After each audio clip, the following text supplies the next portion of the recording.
So this is a demo video of the PMP project, where PMP stands for pick and place. The aim of the project is to simulate a factory floor. Precisely what kind of factory floor we want to simulate can be configured in this JSON file.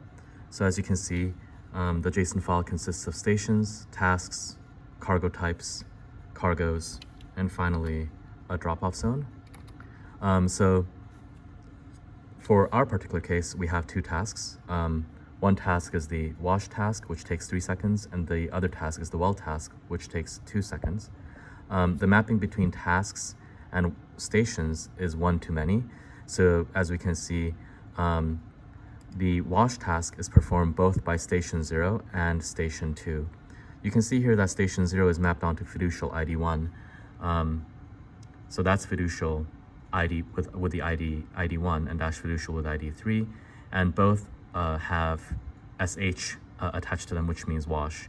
The idea behind having more than one workstation related to a task is that if this workstation, for example, is occupied with some cargo, then the system can know that it's occupied and move another cargo that needs to be washed to the free washing workstation. So LD stands for weld and DZ stands for drop zone. So I'll next move on to describing the hardware of the project. So I already reviewed the three workstations and the final drop-off zone.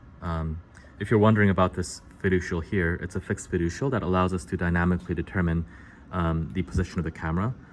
So we can adjust the height of the camera or the angle of the camera, and this comes in handy sometimes because we want to be able to see everything in the project.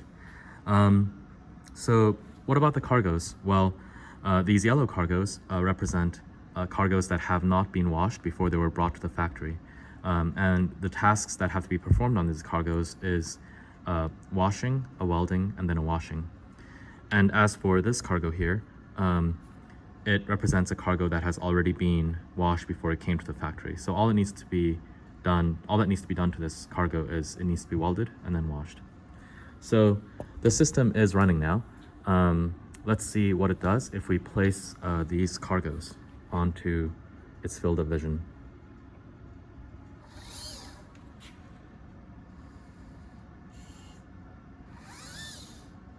Okay, well, that cargo needs to be washed first, but so does this one.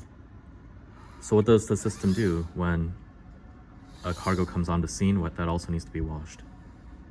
Well, it just takes it to the free washing workstation.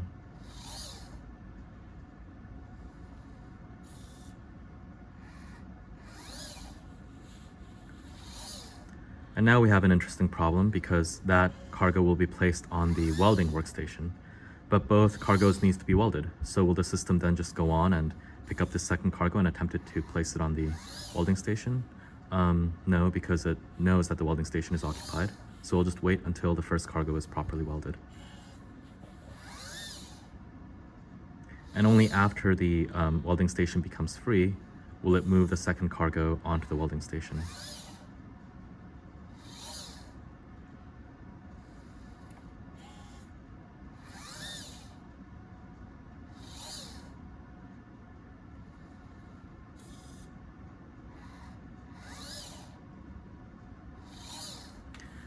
And what if we place this cargo here, which needs to be welded first?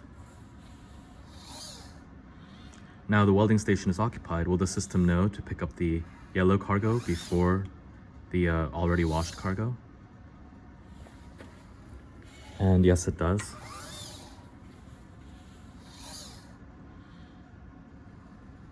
And it's only after the welding station is free again that we pick up the other cargo and place it on the welding station.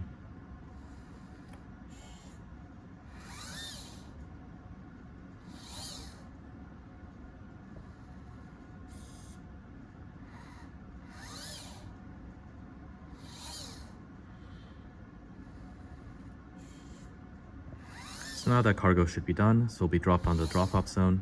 You can see that after it places a cargo, the arm moves slightly up before it retracts. And this is basically preventing the arm from disturbing a cargo after it disturbing a cargo's position after it places it. So we see that behavior there again.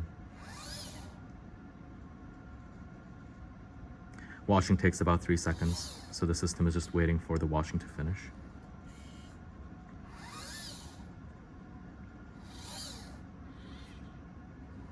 And now all 3 cargoes have been processed.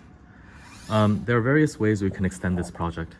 For example, we might introduce further parameters into this JSON file. For example, maybe we can introduce a certain failure rate for each task and have the system adapt depending on whether or not a task has failed.